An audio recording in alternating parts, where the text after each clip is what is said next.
Hey everybody, it's low carb and keto nutrition specialist Amy Berger bringing you, as always, keto without the crazy. Do you wish you knew the facts about protein? Does protein spike blood sugar and insulin? Is too much protein, whatever too much protein even is a high protein diet bad for your bones or your kidneys? And what about red meat and risk for cancer? What is the truth about all of this? Download the free guide that I helped create on the top 8 protein myths and truths. It is down below in the notes. Free guide, top 8 protein myths and truths. And I created that as part of a course that Adapt Your Life Academy is doing with, brace yourselves, no other than doctors Michael and Mary Dan Eads, authors of the mega best-selling book, Protein Power. This book came out, I think, in the 90s. Let me see if I can. 1996. And this book is every bit as relevant and useful and important and excellent as it was back then. And I know because I just read it again a second time not that long ago. We are actually creating a whole course all about protein with the doctor's Eads. And if you're going to do a course on protein, there's probably nobody better in the world to do it with. Okay, on to the topic of today, which is not unrelated to myths and truths about food and nutrition. You all, and I was just so careful to say you all and not y'all because I don't live in North Carolina anymore. You all, I am so tired of the hyperbole and the fear mongering and the clickbait terror that some keto influencers, and that term is like nails on a chalkboard to me, these keto influencers are inducing in you about food. If you listen to everybody out there, you will have no problem losing weight. You know why? Because you're going to starve to death. Because there ain't nothing safe to eat. If you're doing a low carb keto diet, you are going out of your way to avoid sugar and starch. Okay, so there's a lot of food that's automatically off the menu, right? Like nothing with a lot of sugar and starch. Great. But now maybe we're afraid of the cruciferous vegetables, the brassica family of vegetables. That's your broccoli, cauliflower, kale, Brussels sprouts, bok choy, some other stuff in that family, the kohlrabi, because of goitrogens that interfere with thyroid function. Now we're also afraid of things like tomatoes and bell peppers and zucchini because of lectins. Or maybe if you eat them, you have to remove the skin because the lectins are concentrated in the skin.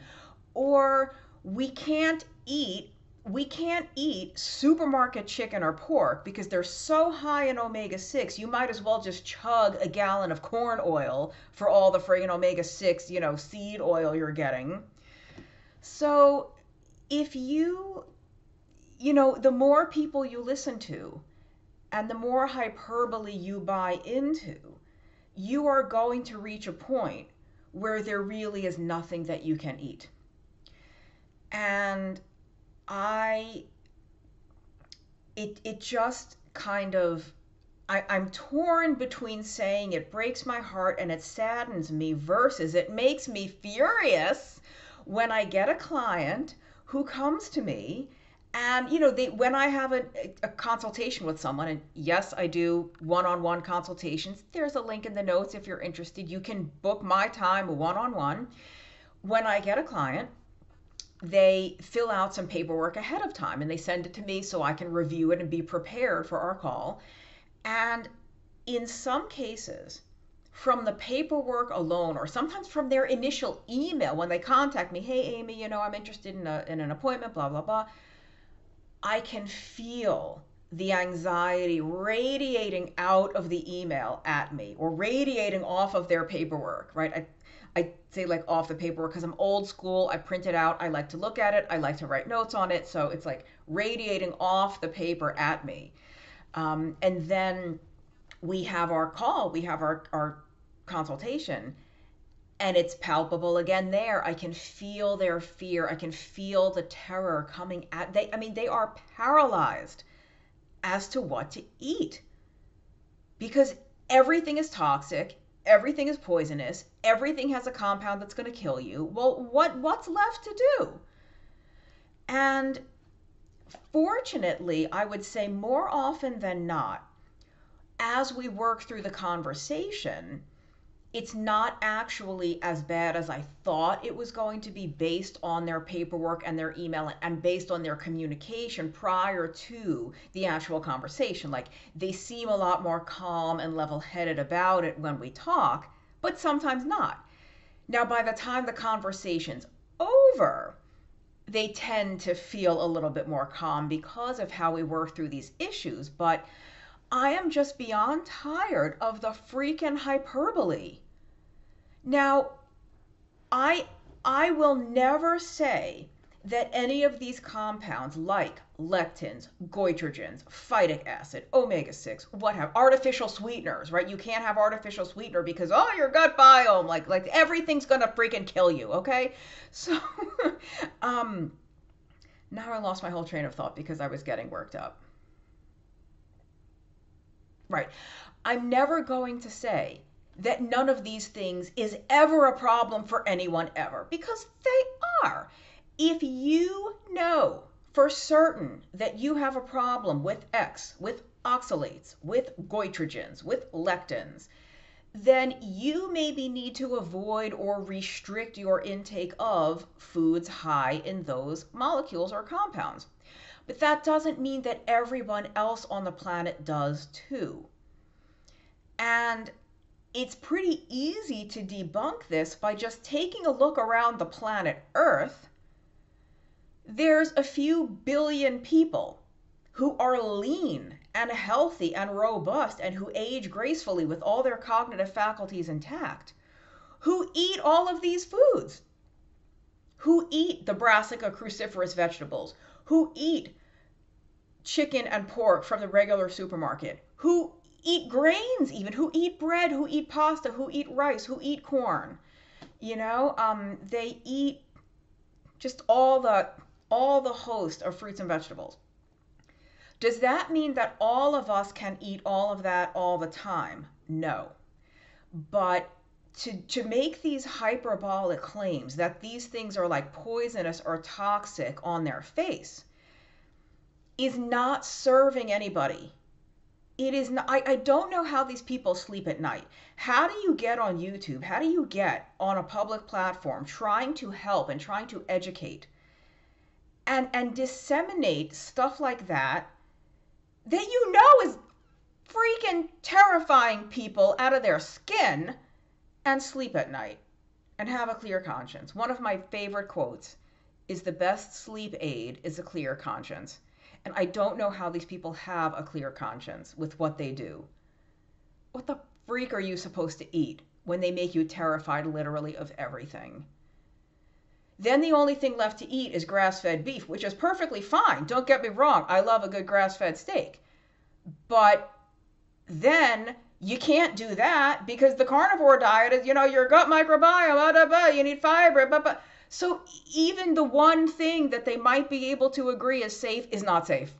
Or not safe if that's the only thing you eat to the exclusion of everything else. You see how ridiculous this gets. I get people coming to me who, like I said, they're paralyzed. They don't know what to eat.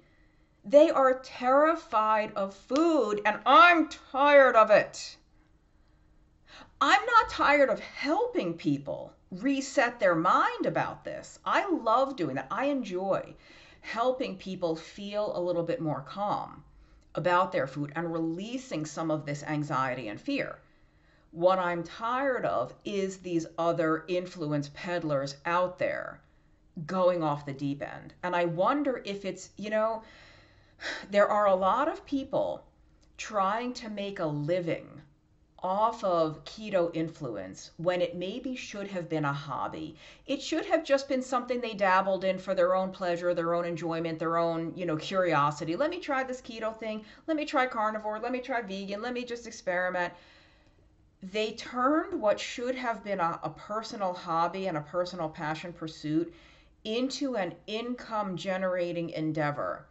And in order to sustain their income, in order to keep themselves in the lifestyle to which they have become accustomed, they have to constantly one up themselves.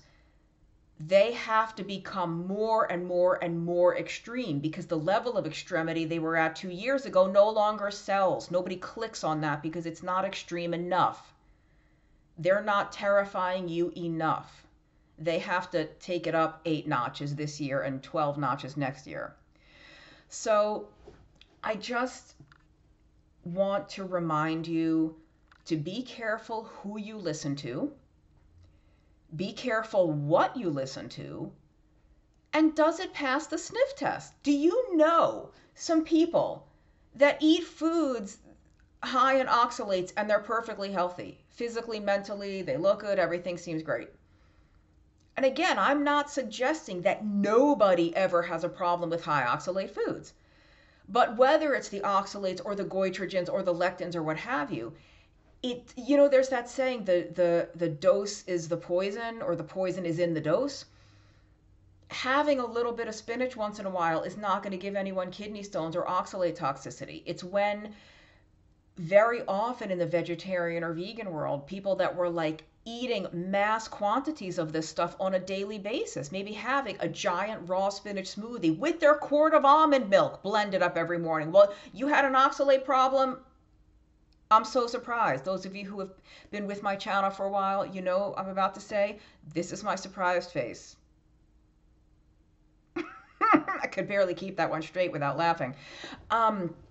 Or, just anyone that develops a problem with anything, it's not so much that food a little bit now and then was a problem. It's that they were eating enormous quantities of it on a almost daily or daily basis for an extended period of time. And this is just an argument for a varied diet.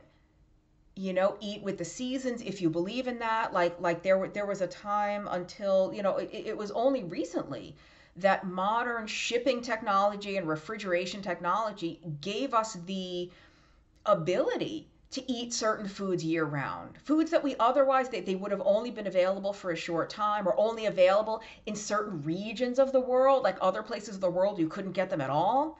So, as always, do what's right for you and do what feels best for you. Nobody has a PhD in your body except you. I don't care whose credentials are the most impressive. I don't care how many letters are after their name. I don't care how many papers they've published, although that's nice. That can give someone a little more credibility than Joe Blow rando internet influencer. Like, okay, sure, but just regardless of how educated somebody is or how experienced somebody is, they don't have a lick of experience in your body and how you feel when you eat certain foods. So do what's best for you and what works best for you, but try to figure out what that is within reason of what kind of information you're going to listen to and assimilate from other people. And I encourage you to experiment. If just because you do something a certain way for a little bit doesn't mean you have to do it that way forever. If it doesn't feel good, if it doesn't work so well, change it. Just because Dr. So-and-so says that this food is great and you should eat it all the time, if you feel terrible when you eat it, it's not working for you. Or if they say this food is awful, no one should ever eat it, but you've been eating it a long time, your family's been eating it, everyone is healthy, everyone feels good, how can we say that that food is toxic for you?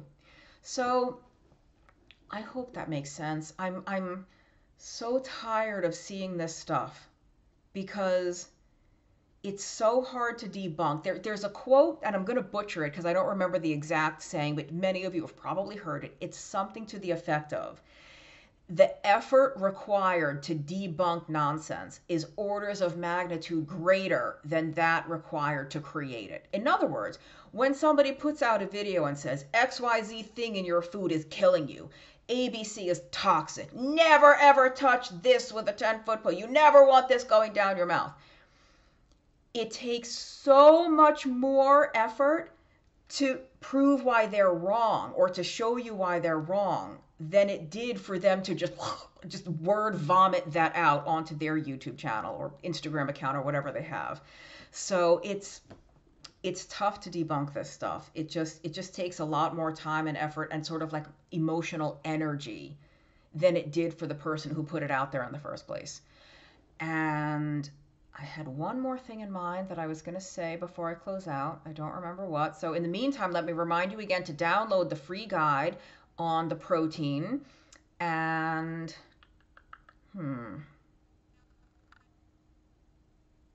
yeah, don't be afraid to experiment. Don't be afraid to be the expert in you, because guess what? You already are. No one is ever going to know more about your body and how you do with certain foods or without certain foods than you do. And I guess that's good enough for now. Subscribe to the channel if you are so inclined. If you like keto without the crazy, if you like my message of simplicity and sanity, then, like this video, give it that thumbs up, subscribe to the channel, and I will see you next time. Take care.